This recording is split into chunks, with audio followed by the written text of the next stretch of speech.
To dimensional array पे काम करते हैं। चलिए, तो टू डायमेंशनल एरे का मतलब होता है मैट्रिक्स, और मैट्रिक्स का सिंपली कह सकते हैं रो और कॉलम का कॉम्बिनेशन होता है। तो हम यहाँ लिखते हैं टू डायमेंशनल एरे, और टू डायमेंशनल एरे का मतलब ही होता है मैट्रिक्स। तो हम एक क्वेश्चन लेते हैं, राइट अ प्रोग्राम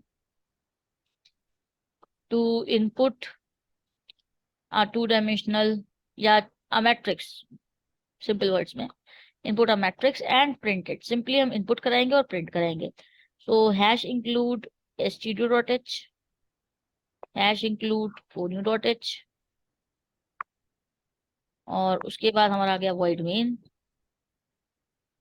अब हमने यहाँ लिखा इंटीजर। अब हमें क्या करना है, तो हमारी एक लाइक रो चलेगी, एक कॉलम चलेगा, क्योंकि अब हमारे पास मैट्रिक्स है। मैट्रिक्स का मतलब होता है रो और कॉलम, जस्ट जैसे कि हमारा पैटर्न था टू डायमेंशनल, उसी तरीके से मैट्रिक्स भी टू डायमेंशनल होती है।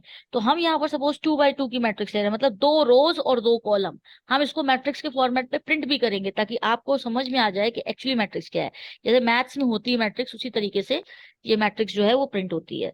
आपको जैसे ही मैं प्रोग्राम रन कराऊंगी तो चीजें ज्यादा क्लियर होंगी अभी से ज्यादा। तो चलिए हम इसको एक बार बना लेते हैं पहले प्रोग्राम को।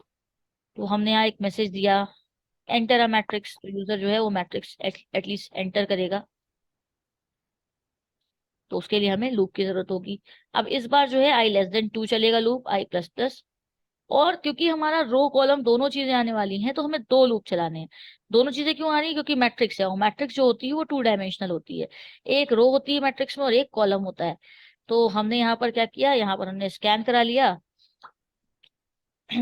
एम्परसेंड, सॉरी, मॉड डी, क्योंकि इंटीजर है, और %a(i)j। तो आई और जे दोनों की वैल्यूज ही यहाँ पर ये आएंगी। अब अगर हम इसको प्रिंट कराना चाहें अकॉर्डिंग टू क्वेश्चन, अब हमें इसे प्रिंट कराना है, तो हम यहाँ पर एक मैसेज दे देते हैं मैट्रिक्स, और जितनी बार हम इसे एक्सेस करेंगे हमें लूप का यूज करना ही करना है। तो हम यहाँ पर इसका यूज करके प्रिंट करेंगे j=0, j<2, j++, print F mod D और a(i)j। अब गेट ch सिंपली हमारा आ जाएगा। जैसे एरे का प्रोग्राम था बिल्कुल वैसे ही होता है, बस यहाँ पर टू डायमेंशनल हो जाते हैं। अब देखिए ये हमारी वैल्यूज हैं, तो ये इस तरीके से प्रिंट हो रही हैं। लेकिन हमें क्या चाहिए कि ये मैट्रिक्स के फॉर्मेट में प्रिंट हो। तो मैट्रिक्स के फॉर्मेट में प्रिंट करने के लिए हम यहाँ पर क्या करेंगे, एक बार /n प्रिंट कर देंगे। तो जब हमारी एक रो प्रिंट हो जाएगी, उसके बाद हमारी नेक्स्ट लाइन में अगली रो प्रिंट होगी। और बिल्कुल सेम काम हमने तब भी किया था जब हम पैटर्न प्रिंटिंग कर रहे थे। तो अब देखिएगा आउटपुट कैसे आएगा। अभी भी हमें इसमें थोड़े से चेंजेस करने होंगे। अभी क्या, और ही सारी वैल्यूज साथ साथ आ रही हैं, पर हम चाहते हैं कि ये वैल्यूज जो है वो थोड़ी सी स्पेस के साथ आए। तो हम यहाँ पर स्पेस देने के लिए /t ले लेंगे, ताकि हमारी फर्स्ट रो के एलिमेंट्स के बीच में और सेकंड रो के एलिमेंट्स के बीच में स्पेसेस रहें। तो अब आप जो देख रही हैं इसको ही हम मैट्रिक्स कहते हैं। सिंपली मैट्रिक्स मतलब होता है टू डायमेंशनल एरे जिसमें एक रो और एक कॉलम हो, जो कि यहाँ पर आप देख सकते हैं। सो सिंपली ये आपका प्रोग्राम है। मैं एक बार पूरा ऊपर से दिखाती हूँ। टू डायमेंशनल मैट्रिक्स का हमने क्वेश्चन किया। Two dimensional array, two dimensional array का मतलब ही मैट्रिक्स होता है। तो हमने write a program to input a matrix and print it. Simply हमने एक एरे को लाइक मैट्रिक्स को इनपुट कराया। यहाँ पर एरे भी बोलूँ या मैट्रिक्स बोलूँ बात एक ही है, पर हाँ टू डायमेंशनल एरे है। तो टू डायमेंशनल एरे में 2 रोज होती है ना, लाइक सॉरी एक रो होती है और एक कॉलम होता है। अब कॉलम भी कई हो सकते हैं और रो भी कई हो सकती हैं। अभी तो मैं 2 by 2 लिया, मतलब 2 रो 2 कॉलम। हम 3 by 3 ले सकते हैं, है ना, 3 रो 3 कॉलम इस तरीके से। तो ये एक सिंपल सा क्वेश्चन मैंने बताया मैट्रिक्स का। अब मैं क्या करती हूँ, अब मैं आपको एक और क्वेश्चन इसका कराती हूँ मैट्रिक्स से रिलेटेड। सो ये हो गया हमारा। अब हम ये भी कर सकते हैं कि हम इस पूरे कोड को कॉपी कर लें, क्योंकि जब भी हम मैट्रिक्स का प्रोग्राम बना रहे हैं, ये मैट्रिक्स या एरे, मतलब आप कह सकते हैं एरे लूपिंग से रिलेटेड, जब भी लूप का इस्तेमाल हो रहा है तो हमें बार बार उतना काम तो करना ही करना है। तो हमने क्या किया, ये वाला कोड फिलहाल हमने कॉपी किया, और हम इस वाले में ये पूरा पेस्ट करके इसमें चेंजेस करेंगे। ओके। तो अब हमारा नेक्स्ट क्वेश्चन जो हम करने जा रहे हैं वो है write a program to input a matrix, print it. इतना तो कॉमन है।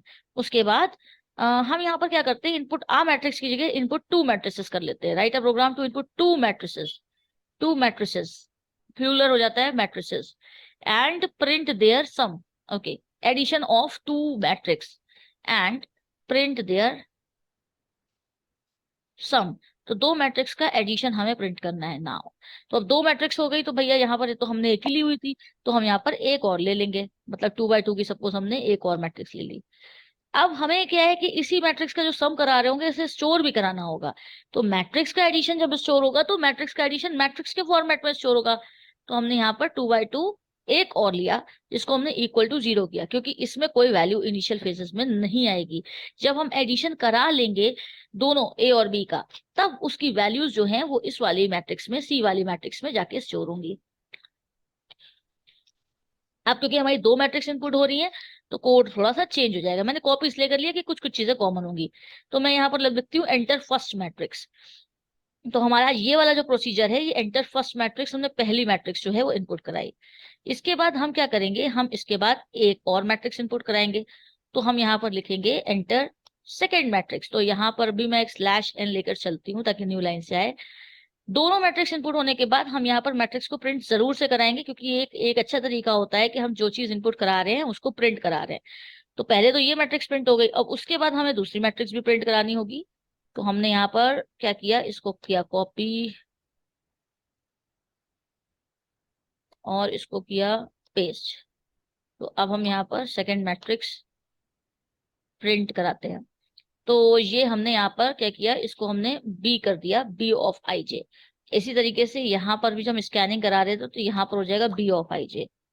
सो दिस इज हियर। अब क्या है कि हमारा प्रोग्राम अभी बना नहीं है, हमें अभी सिर्फ और सिर्फ दोनों मैट्रिसेस को इनपुट कराया है और प्रिंट कराया है। तो पहले हम इतना क्वेश्चन करके देखते हैं रन करा के। हाँ, इसका यूज नहीं हो पा रहा है अभी ना, इसलिए एरर दे रहा है।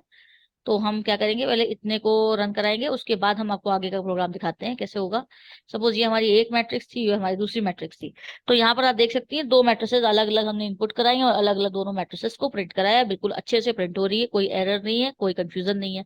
अब हम चाहते हैं इनका एडिशन हो, मतलब 11 और 55 ऐड होगा, 22 और 66 ऐड होगा। तो एलिमेंट्स का एडिशन जो होता है वो एलिमेंट बाय एलिमेंट होता है।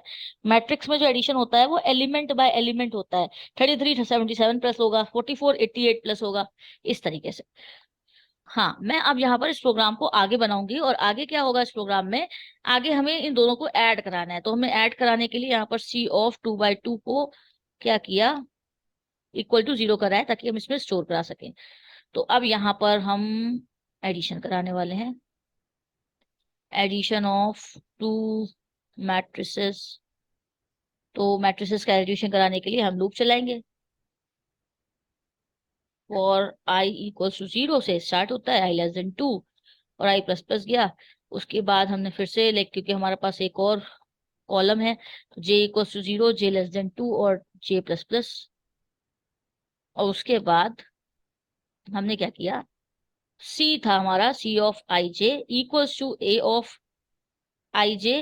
पिछली बार हमने जो एडिशन कराया था एरे का, तो एरे का एडिशन था, सारे एलिमेंट्स में एडिशन कराया था, सारे एलिमेंट्स आपस में ऐड हुए थे। यहाँ हम क्या करा रहे हैं कि इन दोनों मैट्रिसेस को ऐड करा रहे हैं, मतलब दोनों के एलिमेंट्स अलग अलग जो है वो ऐड हो रहे हैं इंडिविजुअली। तो ये तो हुआ एडिशन, और अब इसकी प्रिंटिंग होगी। तो प्रिंटिंग के लिए हमने यहाँ पर क्या किया, एक मैसेज दिया प्रिंटफ, और यहाँ मैंने लिख दिया एडिशन ऑफ, ओके मैं कैपिटल में लिखना चाहती हूँ, एडिशन ऑफ टू मैट्रिसेस। और यहाँ मैंने स्लैश एन ले लिया है, न्यू लाइन करेक्टर, और यहाँ पर भी मैंने स्लैश एन ले लिया है। ओके, अब तो यहाँ पर हमें लूप की जरूरत पड़ेगी। लूप की जरूरत इसलिए पड़ेगी क्योंकि ये सी ऑफ आई जे अब जो है वो एक मैट्रिक्स है। तो मैट्रिक्स है पूरी पूरी, एक सिंगल एलिमेंट नहीं है, तो हमें इसे एक्सेस करने के लिए भी लूप का यूज करना पड़ेगा।